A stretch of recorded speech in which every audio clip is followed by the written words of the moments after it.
আজকে আপনাদের জন্য বেশ অনেকগুলি নতুন নতুন খবর নিয়ে চলে এসেছি। এই সব খবরগুলোর মধ্যে বেশিরভাগ খবর শুনলে আপনারা সবাই খুবই খুশি হবেন। এবার নতুন ধারাবাহিকে ফিরতে চলেছেন অভিনেত্রী মানসী সেনগুপ্ত।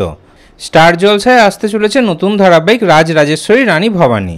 সেই নতুন ধারাবাহিকেই খুবই গুরুত্বপূর্ণ চরিত্রে অভিনয় করতে দেখা যাবে অভিনেত্রী মানসী সেনগুপ্তকে। ওদিকে অভিনেত্রী মনামি ঘোষও আবার বাংলা টেলিভিশনের পর্দায় ফিরতে চলেছেন। এবার সান বাংলার একটি নতুন রিয়ালিটি শোতে প্রধান বিচারকের ভূমিকাতে দেখা যাবে অভিনেত্রীকে।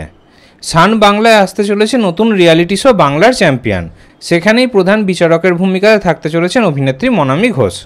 ওদিকে দর্শকদের প্রিয় 2 শালিক ধারাবাহিকের আঁখি এবং ঝিলিক অর্থাৎ অভিনেত্রী তিতিক্ষা দাস এবং অভিনেত্রী নন্দিনী দত্ত এবার জি বাংলায় ফিরলেন। এবার জি বাংলার সবচেয়ে বড় রিয়ালিটি শো দিদি নাম্বার 1-এ আসতে চলেছেন তারা। আজকে অর্থাৎ 8ই জুন রবিবার দিন রাত 8:30টার সময় দিদি নাম্বার 1-এ দেখা যাবে তাদেরকে।